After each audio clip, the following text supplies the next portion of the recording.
So if you've been cleared after a hysterectomy, but your body still doesn't feel strong, your back aches, your core just feels disconnected, like you can't use your abdominal muscles in the right way, you aren't sure where to start when it comes to exercise or movement, well, you just weren't given the right plan and the step-by-step plan on what to do from that time of being cleared by your doctor to getting back to your prior activities. So we're gonna fix that today. My name is Dr. Dawn Andalone. I'm a women's health physical therapist, fitness expert, and after helping so many women after surgery, there's a lot of the same questions that I get, and I wanna lay it out for you step by step where you should start and what you should think about when it comes to exercise. Now, it's important to know what is happening with the core after a surgery. Like a hysterectomy, you have your uterus removed, you have more space within that area down there, less support for your bladder, and your whole core system has been slightly disrupted. So with that, your pelvic floor, your muscles at the bottom that support your pelvic organs from before, they do need to be trained, but with the whole system, not just squeezing and doing Kegel exercises. It's a lot more difficult than that. But if you're doing it correctly, it's very simple. So you have your diaphragm muscles at the top. That's your breathing muscles. That's the top part of your core. You have your deep abdominals and you have your stabilizing back muscles and then your pelvic floor at the bottom. So you can think of that whole system working all together. If you're getting a backache, if you're having any bladder leaks, if you're getting pelvic discomfort, pressure, anything to do with that, it tells us that something is not working correctly within that core system. So we need to train it again. So phase one, where do we need to start? Well, even before you've been cleared by your doctor, it's important to start some breathing exercises and really help with the pressure management in that whole core system. Your pressure happens when you're breathing or loading, lifting anything, and it's putting downward pressure or pressure through your abdominal wall in a way we don't want. So what do we need to do? Well, we're gonna train doing something called candle breathing or diaphragmatic breathing. The right way to breathe is key when it comes to starting to train your core muscles again. So do it with me. So you can either be down on your back with your knees bent, or I'm in a kneeling position from here so I can show you. So when we take an inhale, we're inhaling through our nose and we're exhaling through our mouth, like blowing out a candle. Think of that. And when you're blowing out that candle, you want the ribs to just soften. You're not tensing too much through the abdominal wall and the rib cage. We're going to think of, while you exhale, you're gonna do a little lift of the pelvic floor muscles. Not a full Kegel, not a full belly tightening, but what a lot of women do when they breathe out, they push out through their belly. This is what we want the opposite of. We don't wanna push out, we wanna think of a little hugging and drawing in. That is going to manage the pressure there, because when we exhale, our diaphragm, it comes up and the pelvic floor comes up together. So that has to move together, the diaphragm and the pelvic floor, for you to maintain that pressure and not have that pressure go outward down into your pelvic floor or down into your abdominals. This will help your healing, it'll help pain relief, and it'll also help you feel stronger faster. So practice that 3 to 4 more times. We inhale through our nose and we exhale through our mouth, blowing out that candle, and imagine that little lift. I like to put my hands in my lower belly area because I can do a little pulling or drawing in, just reminding myself a little hug of those muscles in at the same time. Now, this is safe to do within the first 6 weeks after your surgery, but if you're having a lot of pain or discomfort, just work on gentle breathing without any sort of contraction of any muscle and just let it go.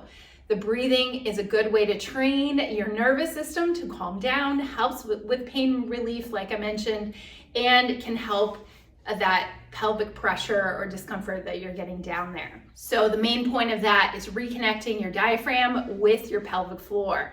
That's key, and that's phase one. So second phase we have is scar and mobility work through the incision and the scar tissue mobility massage. I would love for women to know more about this because you're not going to be told this from your doctor, but once you're cleared and that incision has fully been healed, you don't have any signs of infection with redness, swelling, or pain, then we do want to start massaging gently that area. If you have portal sites, like you had a laparoscopic surgery, or even if you had a full incision, doing some gentle massage on the area just with 2 fingers, either in a circular motion or right above that incision and kind of going at a 45-degree angle and just pushing the tissue slightly. This is going to help with when you start the strength building of your core, because if that area feels numb or tender, or you're having a lot of tightness around the incision, that will affect how your core muscles can activate and get stronger underneath. So working on that helps a lot of women when they're having any pain or discomfort there, or pressure down in their abdominal region. So phase 3, my favorite part, all about the deep core connection. I'm not talking about doing crunches or planks, nothing like that. We're talking about Pilates-based mat exercises that are safe to do after surgery once you've been cleared. And so this is not strenuous exercise, but it's important exercise to build on that strength, to go back to things like lifting weights, running, jumping, or even lifting kids, anything that is going to require a little more strain on your pelvic floor and abdominals.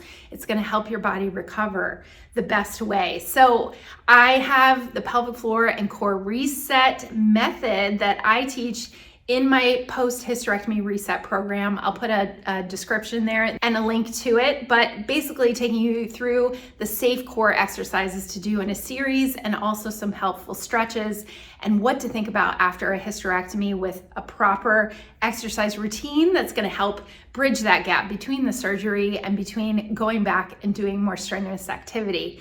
So a lot of women have found success with that.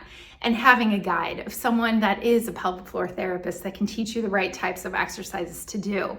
Now, with the deep core connection, we are going to start on our back with our knees bent, and I'm going to take you through just a couple things that I like to teach in the beginning that goes from the breathing exercises, the scar tissue massage, to now add the breathing exercises with the core movements to help that area heal.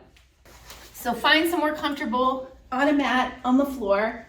And from here, we take an inhale through our nose, and then we exhale through our mouth. Think of the candle, blowing out the candle. And then at the same time we're exhaling, I'm extending one leg out. You're gonna place your hands on your lower belly, because you're gonna feel those muscles, you wanna feel them lift in away from your fingertips. And then you use your exhale every time you move the leg. So I'm breathing out through my mouth as my leg extends. Inhale it back in. Exhale, extend it out. So what you're noticing is that you're not gripping everything. I'm not tightening my butt, I'm not tightening my hips or my abs too much. I'm just thinking of gentle lift of those muscles when I move the leg. Imagine your hips from rocking. You want to keep the pelvis facing the ceiling so we're not getting a lot of wiggling. That's going to have you work on those stability muscles through here.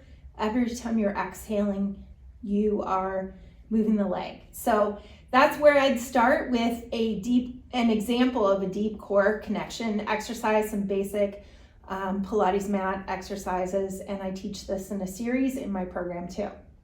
So phase 4 is now where we put it all together. So this is not just random exercises, but it's a progressive load. You start working on your glute muscles more. You start integrating things like squats or deadlifts, things that are going to be functional type exercises that have a lot of carryover, but you're using your hip muscles and progressively loading them and strengthening. So whether that's where you start gradually adding a little bit of weight to your exercise, you start pushing it a little bit more, but strength training is very important for supporting the pelvis and especially the hip muscles. So your glute muscles and doing bridge type exercises or deadlifts and just gradually increasing that weight.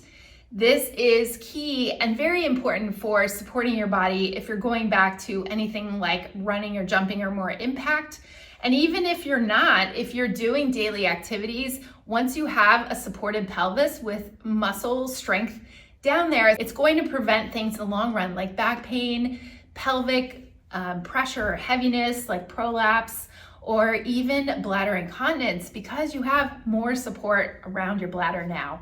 So progressive loading, progressive strengthening is a great way once you have worked on those core exercises and done that over a series of at least 6 weeks that you're getting back to some progressive strengthening exercises.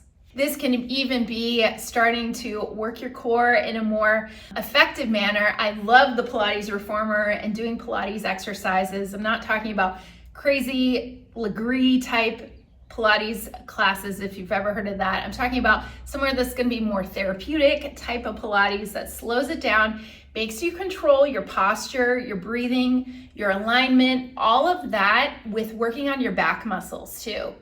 So that can be very beneficial and does a lot for you in the long run of the type of progressive loading and strengthening. Pilates is one of those great ways to do that too in a safe way because you're more supported. So what not to do, we don't want a lot of tension, so we don't want to do a lot of Kegel exercises or tightening your pelvic floor. We don't want a lot of belly sucking in or glute tightening all the time. We want to be able to let those muscles go as much as we are working on strengthening them. So that's one of those disclaimers that a lot of women think that to strengthen their pelvic floor, they just have to do a lot of tightening and Kegels, but put it all together with breathing and with the right core exercises is going to take you a longer way. You also don't want to avoid movement and don't want to avoid strengthening. You just want to be guided step by step in a safe manner with an expert of somebody that knows what they're talking about, and seeing a pelvic floor therapist can really be beneficial for you. So on this channel, I have other helpful videos for hysterectomy recovery. I hope you're going through. But stay here. I put a link below for my post-hysterectomy reset program that a lot of women have found success with. And watch the next video. It's all about that scar tissue massage and mobility, why it's important, and how you can start doing it today. Thanks for watching.